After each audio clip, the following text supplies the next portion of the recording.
Welcome to யாவரும் கேளீர். நான் உங்க பத்ரி பேசுறேன். 3 விஷயங்கள்.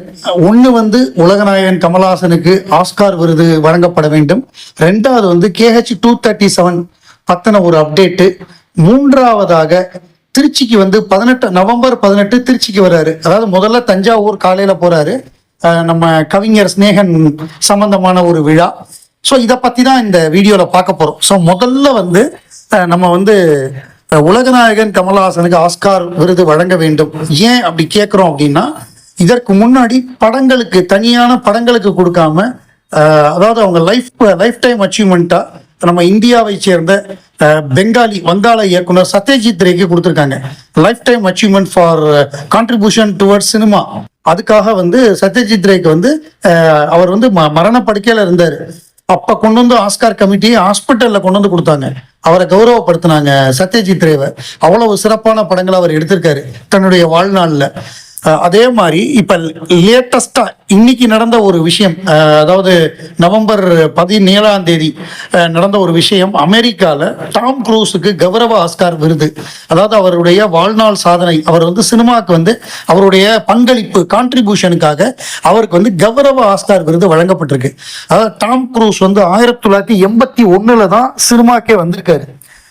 ஸோ 81 அவர் நடித்த படம் அப்படின்னு பார்த்தோம். அவருடைய டெபியூ ஃபிலிம்னு பார்த்தோம்னா என்லெஸ் லவ்ங்கிற படத்தில் 1981.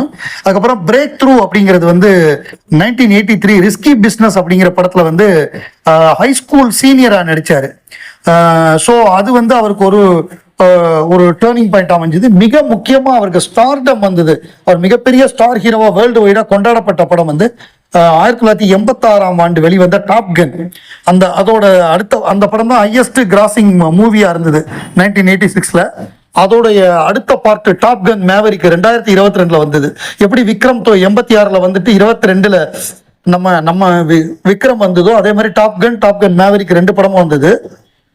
இதுல நான் ஒப்பிடுறேன். கமல்ஹாசன் 1959 60 களத்தூர் கண்ணம்மாலேயே வந்துட்டாரு. குழந்தை நட்சத்திரமா கமல்ஹாசன் சினிமாவுக்கு பங்களிச்சிருக்காரு. ஒரு நடன உதவியாளரா, அதாவது அசிஸ்டன்ட் கோரியோகிராஃபரா பங்களிப்பு செஞ்சிருக்காரு. கோரியோகிராஃபரா பங்களிப்பு செஞ்சிருக்காரு. ஒரு நடிகராக சினிமாவுக்கு பங்களிப்பு செஞ்சிருக்காரு.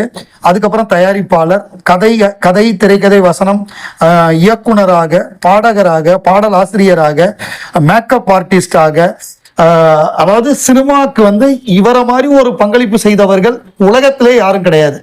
பிரான்ஸ் அரசாங்கம் செவாலியை கொடுத்த மாதிரி ஆஸ்காரும் கொடுத்துட்டாங்கன்னா, இப்ப அதுக்கப்புறம் இந்திய அரசால ஒண்ணும் பண்ண முடியாது. பாரத ரத்னா, தாதா சாஹேப் பால்கே எல்லாம் கொடுத்துதான் ஆகணும்.